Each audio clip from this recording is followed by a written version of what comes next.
បាទសួស្តីបងប្អូនជាទីស្រឡាញ់ថ្ងៃនេះណាចាំរងចាំទស្សនាទាំងអស់គ្នាថ្ងៃនេះខ្ញុំមក review ពីកម្មាប្រាប់បងប្អូនទាំងអស់គ្នាមានអីចង់រៀបរាប់ពីកម្មាខ្មែរបងប្អូនអញ្ចឹងបងប្អូនទាំងអស់គ្នាដែលអត់ទាន់យល់អត់ដឹងដែល comment សួរនៅក្នុង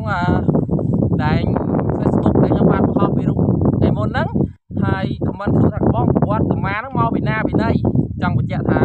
កម្មាយើងជា traditional ខ្មែរមានន័យជាអត្តសញ្ញាណរបស់ខ្មែរបងប្អូនវប្បធម៌ខ្មែរណានៅសម័យអង្គរគេធ្វើចាប់ពីសតវត្សទី9រហូតដល់ទី15នៅក្នុងកំឡុងសតវត្សទី9ដល់ទី15នោះគឺគេប្រើក្រមាខ្មែរនោះគឺអស្ចារ្យណាស់បងប្អូនមានន័យថាពេញនិយមឥឡូវក៏ពេញនិយមដែរណាប៉ុន្តែបងប្អូនឃើញនៅក្នុងរូបចម្លាក់នៃ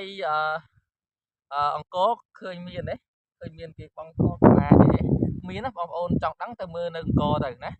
ហើយចង់ប្រាប់ជនបរទេសដូចគ្នាណាវាជា traditional ខ្មែរ crafts of Cambodia ណាជាអត្តសញ្ញាណខ្មែរជាវប្បធម៌របស់ខ្មែរណាហើយកម្មាមានអត្ថប្រយោជន៍ច្រើនបងប្អូនណាយើងមកបងកក៏បានណា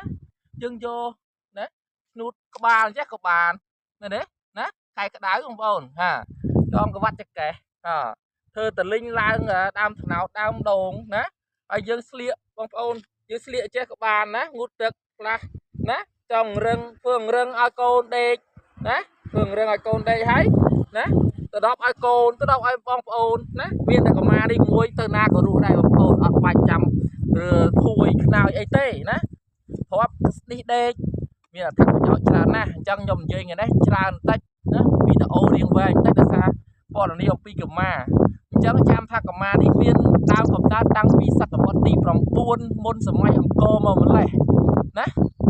អាចថាមុនសម័យអង្គរតាំងពីសម័យអង្គរអញ្ចឹងបាននៅក្នុងចម្លាក់នៃអង្គរយើងមាន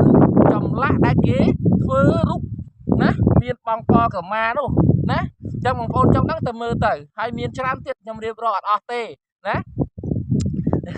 ហើយអញ្ចឹងថាវីដេអូរៀងវែងបន្តិចអញ្ចឹងសូមអធិស្ឋានអ្នកមើលទស្សនាផងប៉ុន្តែតាមដានទៅដឹងប្រវត្តិកម្មាហើយ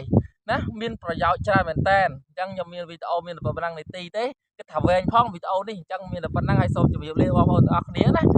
ហើយខ្ញុំមកធ្វើនេះគឺជាកន្លែងគេ